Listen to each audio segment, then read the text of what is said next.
Hi, college. Today we're going to talk about intervals as they relate to consonants and dissonance. So in this short video, we'll need to take some notes and have a piece of paper ready because at the end of our video, I'll play some intervals and you can tell me if they sound consonant or dissonant. Okay, so consonants and dissonance are subjective qualities of relationships that we assign to harmonic intervals. You should know that there are two types of consonant intervals. There are perfect consonances and imperfect consonances. Our perfect consonances include perfect primes, perfect fourths, perfect fifths, and perfect octaves. Our imperfect consonances include minor thirds, minor sixths, and major sixths. Regardless if the consonant interval is perfect or imperfect, it's important to note that all consonant intervals sound pleasant and agreeable, sound stable and are at rest, and do not necessarily need any kind of treatment.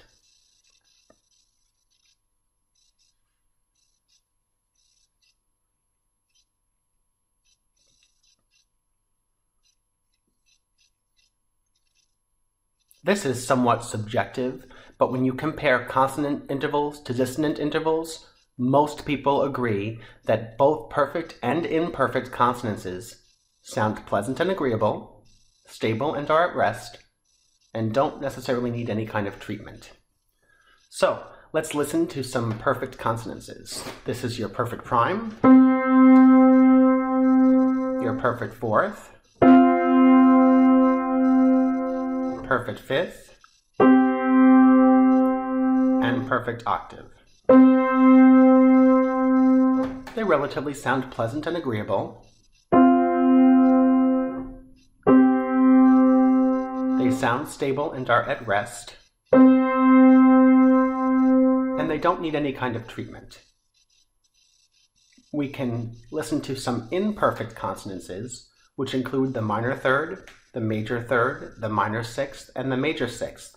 And they should also sound pleasant and agreeable, sound pretty stable, and are at rest, and don't necessarily need any kind of treatment. So let's listen to some imperfect consonances.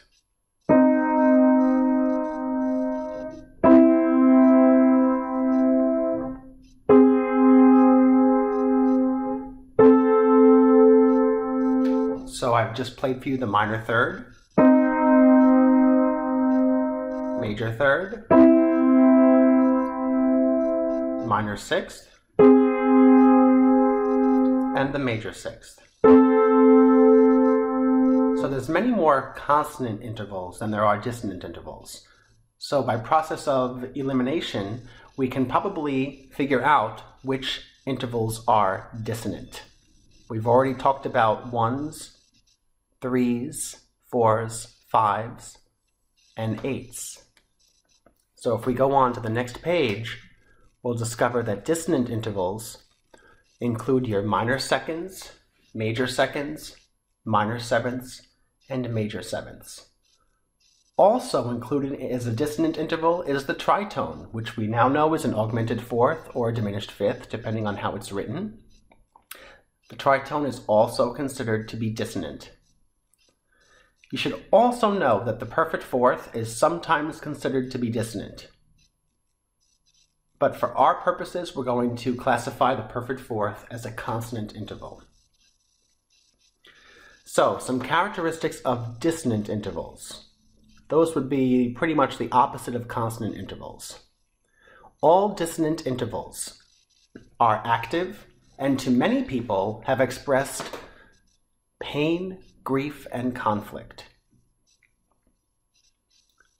Dissonant intervals also create a sort of tension. Dissonant intervals sound unstable and at times sound harsh. Dissonant intervals need some kind of treatment or the desire to resolve to a consonant interval. Dissonant intervals also provide a little spice or drama to the music. So we know now that our dissonant intervals are your seconds and your sevenths, whether they are major or minor. So let's listen to some major and minor seconds. And maybe you'll hear some sort of pain, grief, conflict, tension. Listen to the minor second.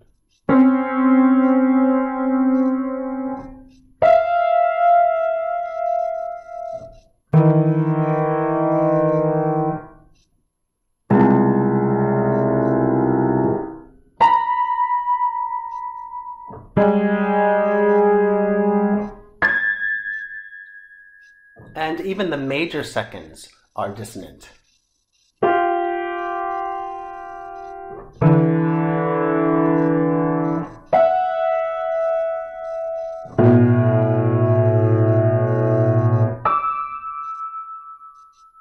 And of course, the minor seventh and the major seventh. What's interesting is if we take a look at the seconds and the sevenths, we realize that those intervals are inverted, much like the thirds and sixths that were part of consonant intervals. While the seconds and the sevenths, if we can invert them to each other, so they are included in the same category as being dissonant. Here are some minor sevenths.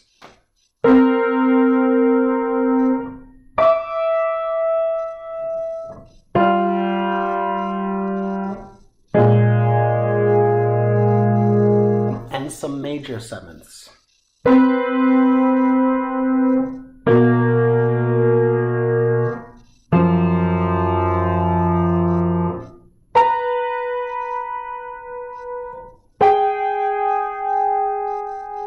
And then there's tritones, which are also considered to be dissonant.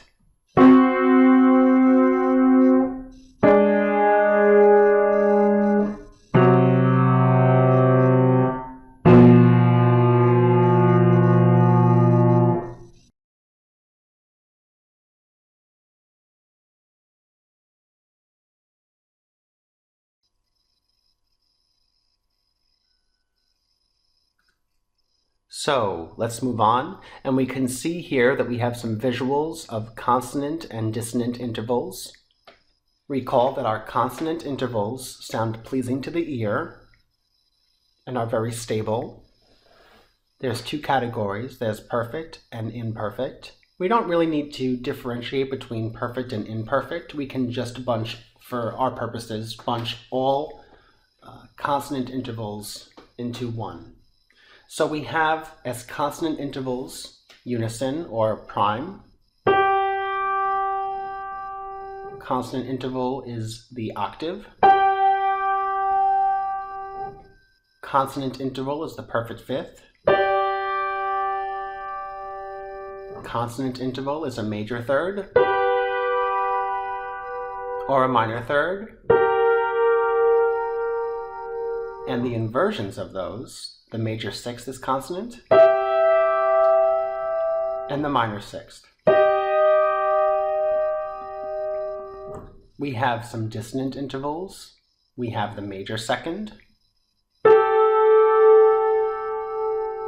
and its inversion, the minor seventh.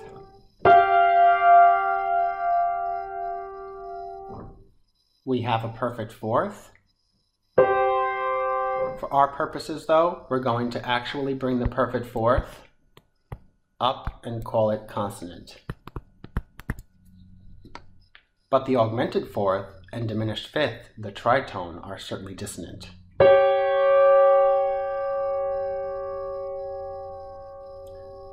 Some dissonant intervals are stronger dissonant than others, like our minor second and our major seventh. Let's listen to really strong dissonant intervals. Here's a minor second and a major seventh.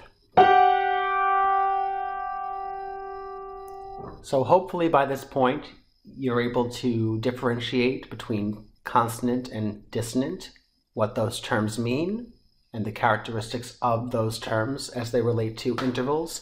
And also, hopefully you already have memorized which intervals are consonant and which intervals are dissonant. It's time for some ear training. Please take out a piece of paper. I'm going to play a set of 20 intervals I'll play them harmonically, and you need to decide if they are consonant or dissonant. Also, I would like you to supply the specific name of the simple harmonic interval that you hear. So for each question, I'm going to ask you to provide two things. Write down consonant. If the interval is consonant, then supply the specific name of the interval, such as a perfect fourth. Or write down if the interval is dissonant, your answer would be dissonant, and then write down the interval you hear, which is a minor seventh, perhaps. Okay, one little hint I can give you is to first figure out if the interval you hear is consonant or dissonant. If you can determine that, then you can rule out some possible answers. So here is question number 1.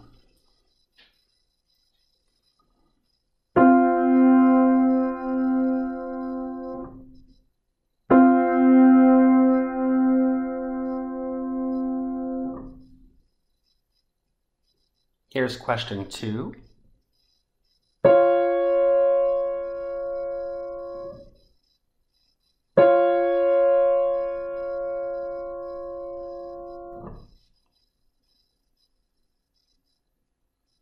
Question 3.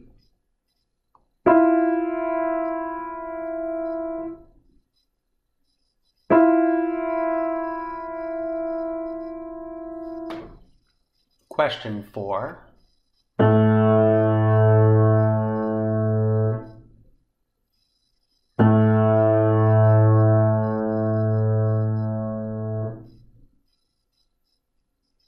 Question 5.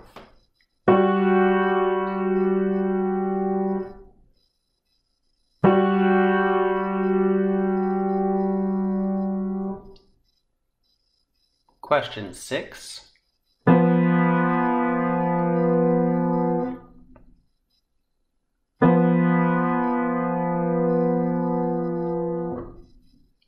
Question 7.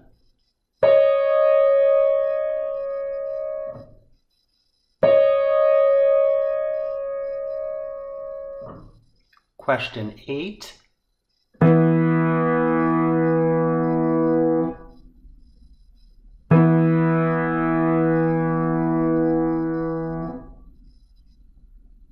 Question 9.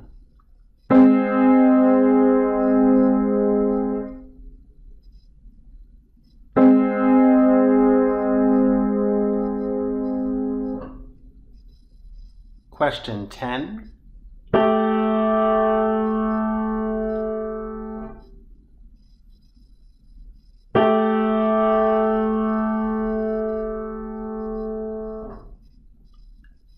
Question 11.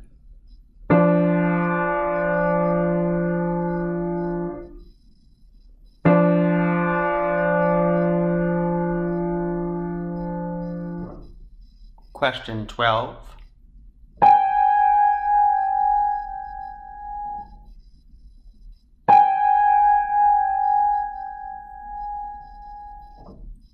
Question 13.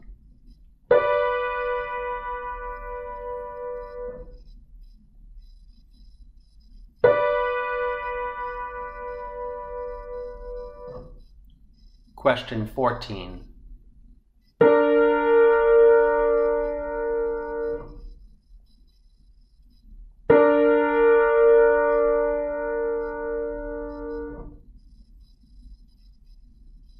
Question 15.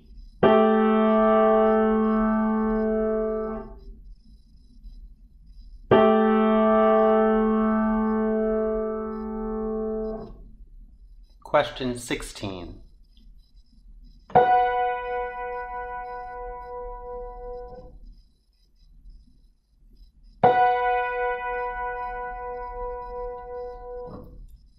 Question 17.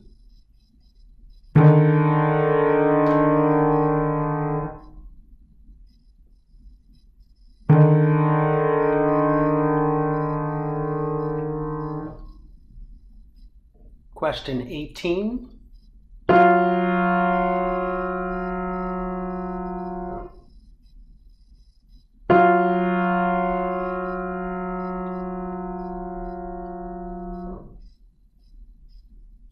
Question 19.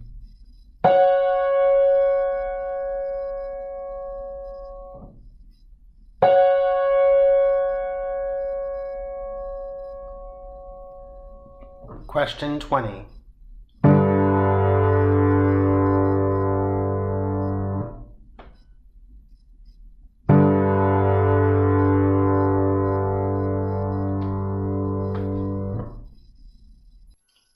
So let's check our answers and see how we did. So here is question number 1.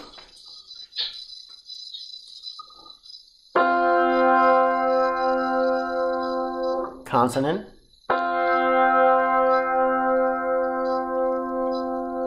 Perfect fourth. Here's question 2. Consonant.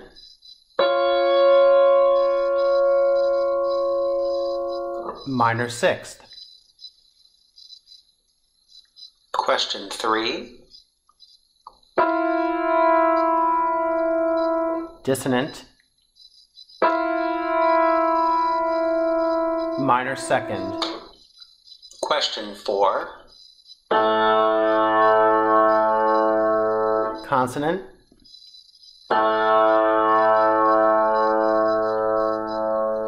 Perfect octave. Question 5. Dissonant.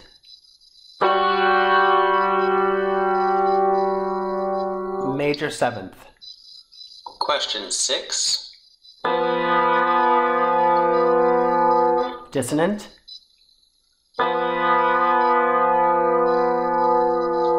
Tritone. Question 7. Dissonant. Major second. Question 8. Consonant. Perfect fifth. Question 9. Consonant.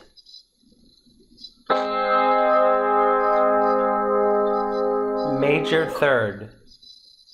Question 10. Dissonant.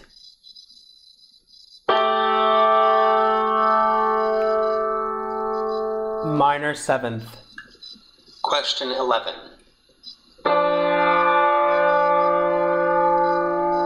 Consonant.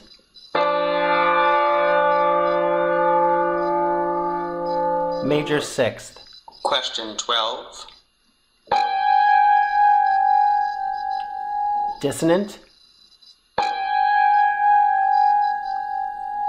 Minor second. Question 13. Consonant.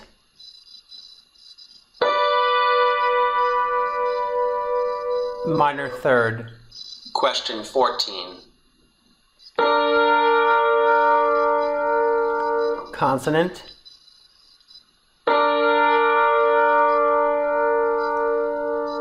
Minor sixth. Question 15. Dissonant.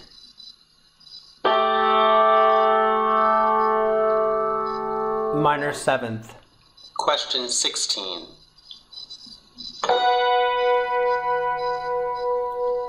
Consonant.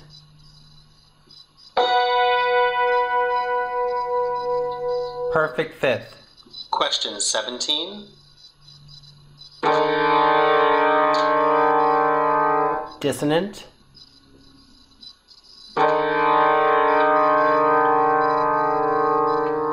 Minor second. Question 18. Dissonant.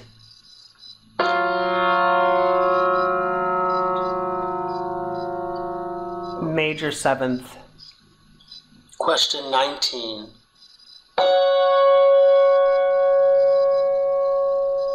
Consonant. Perfect fourth. Question 20.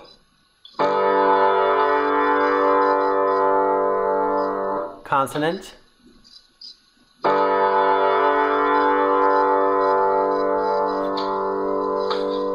perfect fifth. So, to recap on today's video, we learned about consonant and dissonant intervals. Consonant intervals are intervals that sound very stable, very pleasant, and very agreeable to our ear. The most consonant interval is the perfect prime, then the perfect eighth, or perfect octave, then the perfect fifth, and then the perfect fourth, which occasionally could be dissonant depending on the circumstance. When we talk about harmonic function, which is more of a second year theory term. Then we have imperfect consonances, which are major and minor thirds and major and minor sixth. And then we have dissonant intervals, which create tension, and dissonant intervals actually want to resolve to perfect and imperfect consonances. So our dissonant intervals include major and minor seconds and major and minor sevenths, and all augmented and diminished intervals, including the tritone.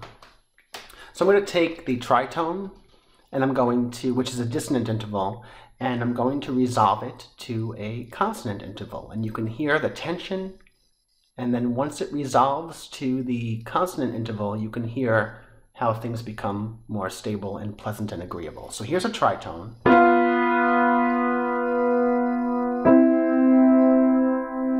And there's a major third. So I went from dissonant to consonant. So hopefully you learned a little bit about dissonant and consonant. It's a very, very important concept to grasp when it comes to ear training, and that will also help you identify the names of specific intervals orally. Have a great day, college.